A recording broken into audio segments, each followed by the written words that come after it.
Halo rekan-rekan semua, selamat datang di channel My Digital Thoughts. Nama saya Irving Huta Galung, dan di channel ini saya akan berbagi tips and trik seputar teknologi, baik yang saya dapatkan dari pekerjaan maupun dari kehidupan sehari-hari.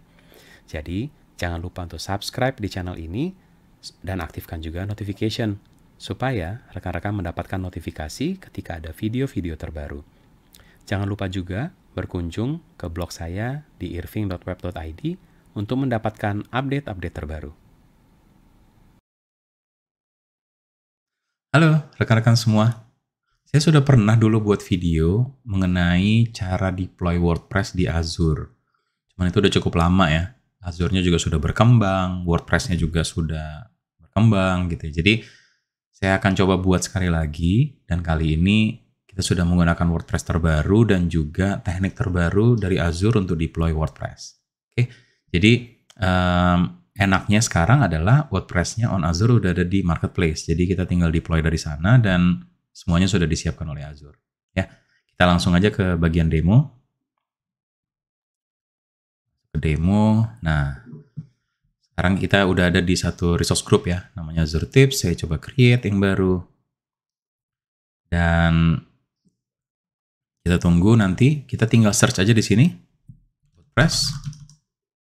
Sebenarnya ada banyak solusi-solusi WordPress ya dari berbagai vendor, tapi saya pilih yang ini, yang dari Microsoft ya, WordPress on App as Service. Kita tunggu loading. Nah ini ya, ini dari Microsoft, bisa dilihat WordPress on App Service. Nah kita pilih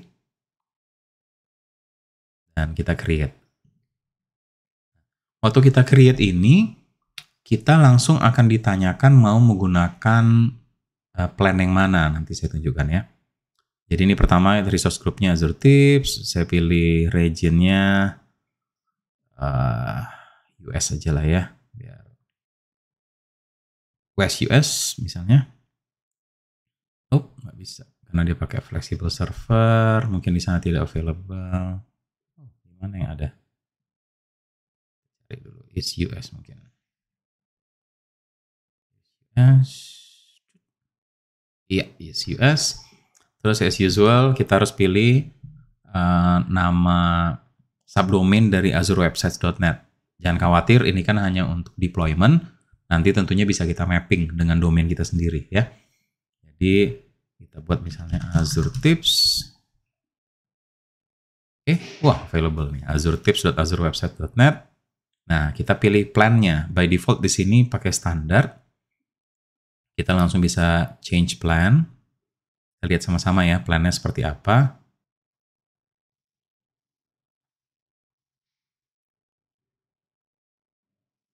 Oke, rekan-rekan bisa lihat di sini, by default dia pakai standar. Standar itu dia pakai P1V2 ya, premium untuk app service-nya, dan untuk database servernya dia pakai B2S. Sementara kalau kita mau naik ke premium, kita di sini bisa lihat, di sini ada P1V3 pakai 2 core. Bisa juga, dan database-nya pakai general purpose. Nah, ini udah yang heavy workload lah ya. Udah pakai D2DS, 2 vCore, 8 GB. Nah, untuk kali ini saya akan deploy yang basic aja. Karena website saya juga pakainya yang ini basic gitu ya. Jadi B1, jadi cuma 1 core aja. Storage-nya juga kecil, cuma 10 GB. Dan database-nya pakai B1S dengan 1 vCore, 1 GB RAM, dan lain-lain ya. Oke. Nah, di sini ada penjelasan juga mengenai CDN, blob storage, dan lain-lain. Tapi ini sebenarnya nanti option buat kita. Nanti kita bisa pilih apakah kita akan gunakan atau enggak. Oke. Jadi kita select dulu. Dia akan masuk ke basic. Nah, kita diminta pilih nih email sama username-nya apa, gitu ya. Kemudian password, ini untuk WordPress-nya ya. Kemudian password. Oke. Yang menarik di sini kalau rekan-rekan yang punya WordPress yang multi-site, kan tahu ya, WordPress ada multi-site juga, langsung bisa di-enable di sini. Tapi saya nggak akan tunjukkan kali ini karena saya juga belum pernah pakai gitu ya. Jadi kita next, advance. Di bagian advance ini baru kita akan pilih nih. Pertama kita mau enable Azure CDN atau enggak. Ini sebenarnya pilihan salah satu ya, karena kalau kita mau pilih front door ya udah ada CDN-nya sekalian gitu kan. Jadi kalau kita pilih yang CDN, kita nggak bisa pilih yang front door. Kalau kita pilih yang front door, kita nggak bisa pilih yang CDN. Kan ada tulisannya, you can choose to select either Azure CDN atau Azure front door. Tapi kali ini untuk memudahkan kita deployment, saya matikan dulu CDN-nya. Tapi kalau rekan-rekan mau langsung enable CDN juga bisa. Tentunya ada additional cost. Oke. Nah, terus kita bisa juga, kalau WordPress itu kan ada yang file yang kita upload gitu ya, waktu kita create, posting. Nah, itu by default dia akan store-nya di dalam app service-nya. Kan app service-nya ada storage-nya. Nah, sementara kita bisa juga enable di sini pakai blob storage. Jadi semua file yang kita upload itu nanti masuknya ke Azure Blob Storage. Tentunya nanti jadi ada plugin yang dihidupkan ya. Bentar, kalau nggak salah di sini. Nah ini. Jadi W3 Total Cache WordPress plugin akan dipakai nih. Jadi aktif tuh nanti pluginnya gitu ya. Untuk mengaktifkan blob storage tadi. Oke. Di sini juga sama sih. Jadi kita akan pilih ini, kemudian untuk CDN juga dia CDN-nya pakai W3 Total Cache WordPress plugin. Jadi WordPress nggak langsung by default support, tapi ada plugin namanya W3 Total Cache ini, W3TC namanya singkatannya biasanya. Langsung kita di-enable oleh Azure ketika deploy dan langsung CDN, dan kalau ini dihidupkan juga penggunaan Azure Blob Storage-nya juga jadi langsung aktif. Oke. Nah, rekan-rekan bisa lihat di sini ada virtual network. Kenapa pakai virtual network gitu ya? Kan kita cuma pakai app service sama MySQL. Nah, di situ. Jadi by default Azure deploy-nya langsung yang secure, bahwa hubungan dari app service ke database MySQL-nya itu pakai private link. Jadi nggak lewat jalur internet gitu ya, nggak lewat open, tapi lewat private link. Dan artinya karena pakai private link, maka kita harus setup VNet. Yang menarik di sini memang, dan ini saya juga agak bingung awalnya, karena kita tidak diberi kesempatan untuk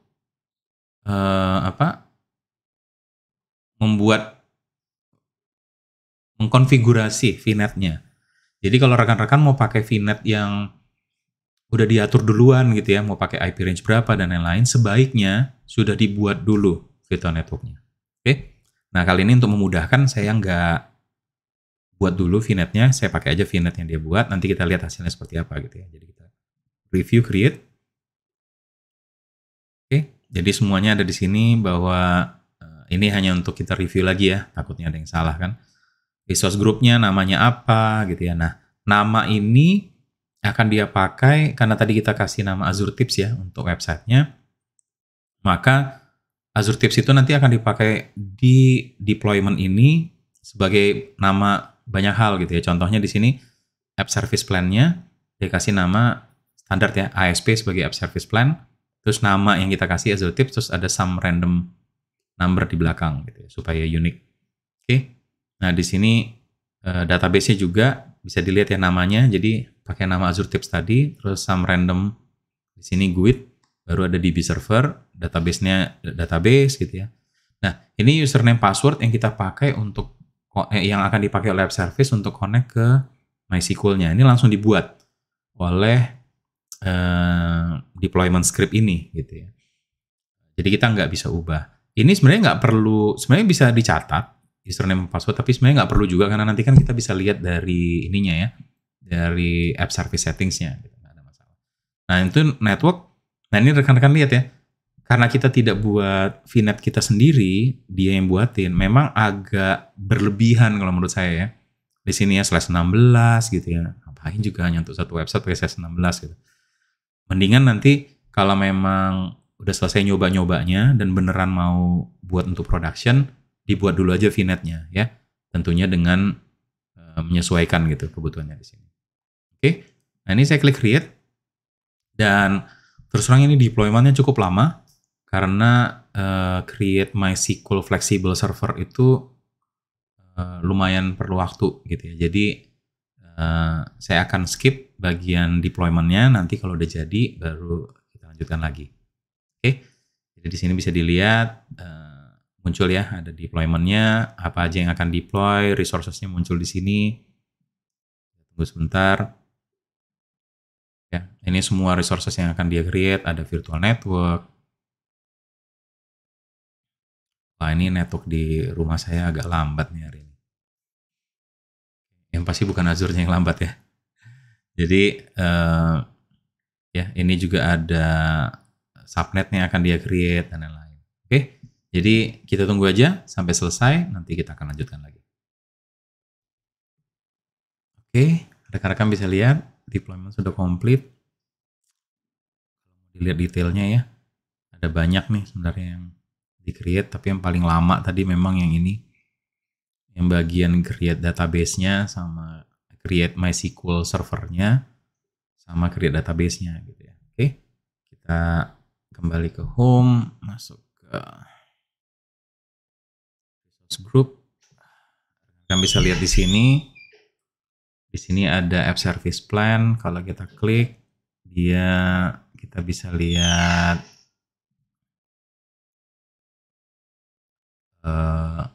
tipenya seperti apa ya di sini ya. Pricing plan-nya B1. Jadi yang tadi itu sebenarnya hanya default dari deployment script-nya aja.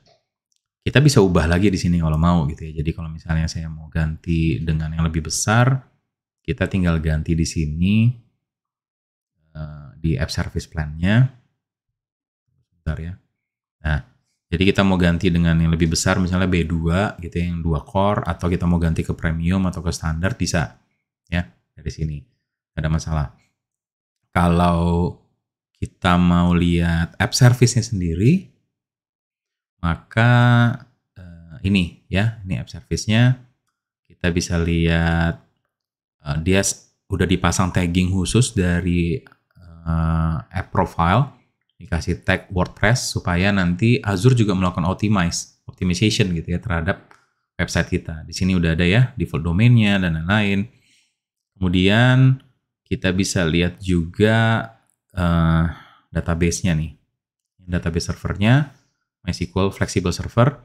Jadi sekarang udah nggak supported lagi ya MySQL single server ya yang dulu gitu. Nah ini sama nih, dikasih juga profile WordPress supaya nanti MySQL-nya, Azure MySQL itu bisa melakukan optimization dengan catatan bahwa dia tahu bahwa ini aplikasinya WordPress ya.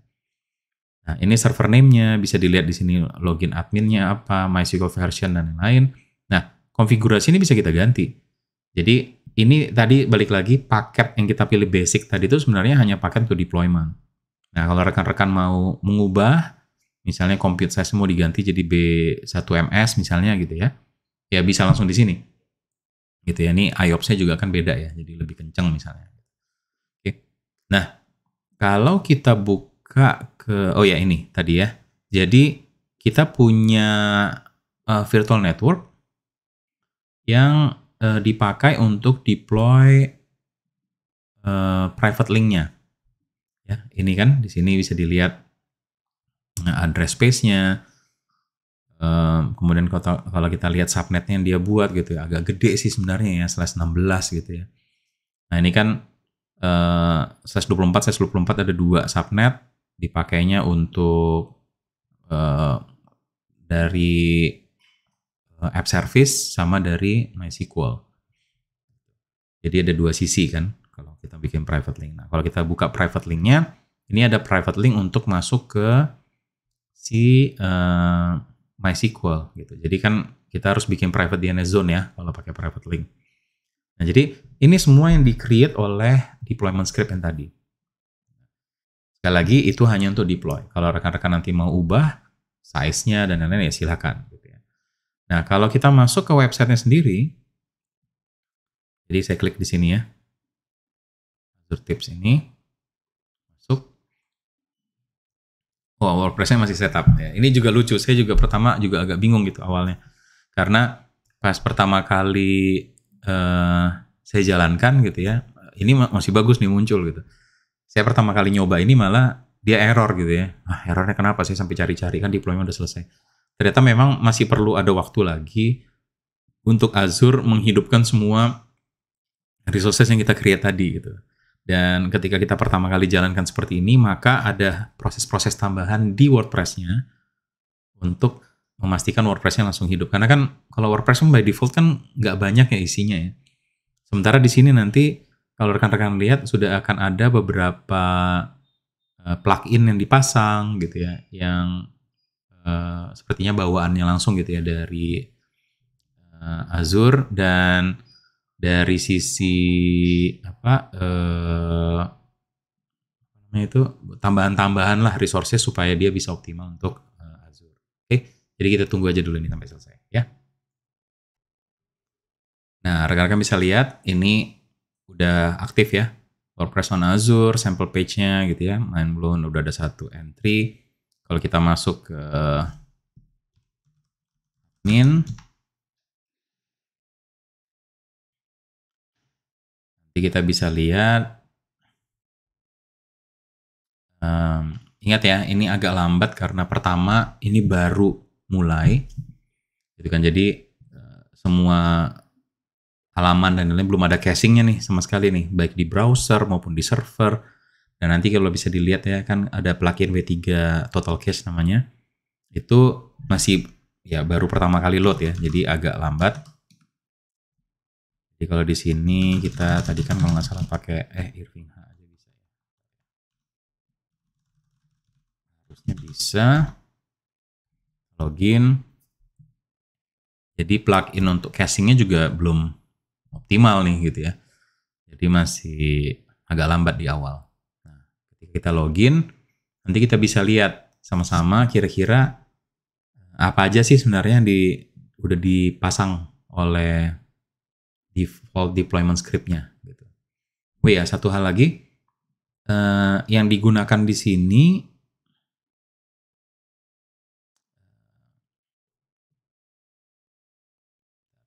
ngelihatnya di mana.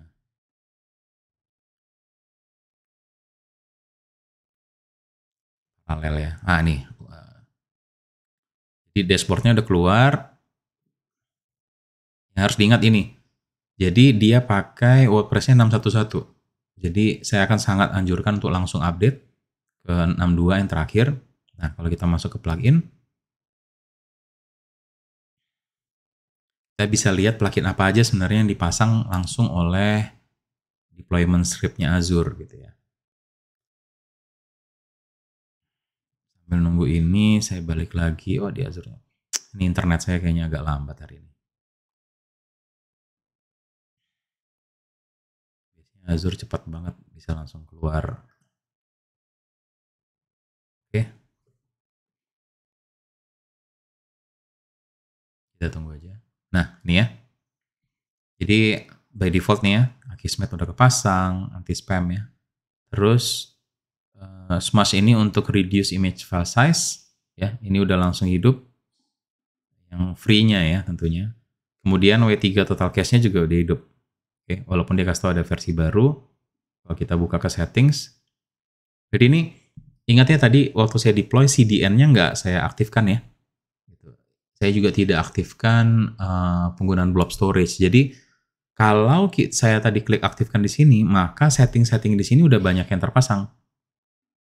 Oke. Di sini ya, dia ada banyak sekali soalnya W3 Total Cache ini settingannya ada banyak gitu ya. Jadi kalau di sini kan patch case-nya udah hidup dan kita bisa langsung pakai Redis gitu ya. Dan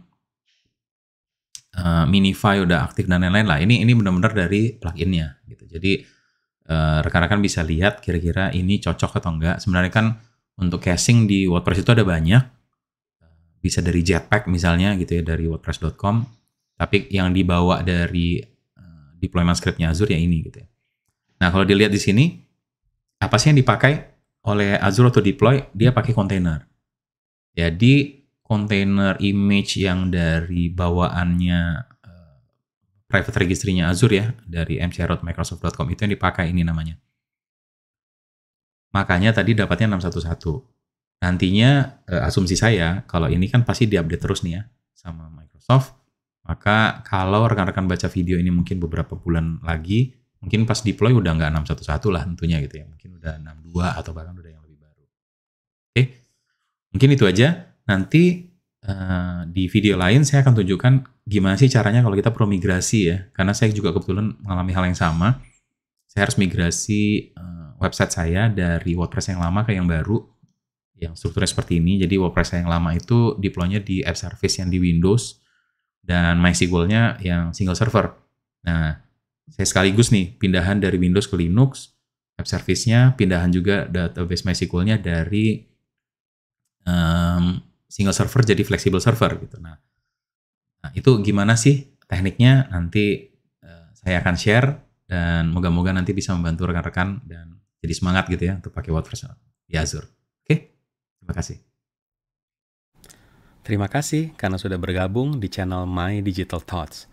Jangan lupa untuk subscribe di channel ini dan aktifkan juga notification supaya rekan-rekan mendapatkan notifikasi ketika ada video-video terbaru. Jangan lupa juga untuk berkunjung ke blog saya di irving.web.id. Terima kasih.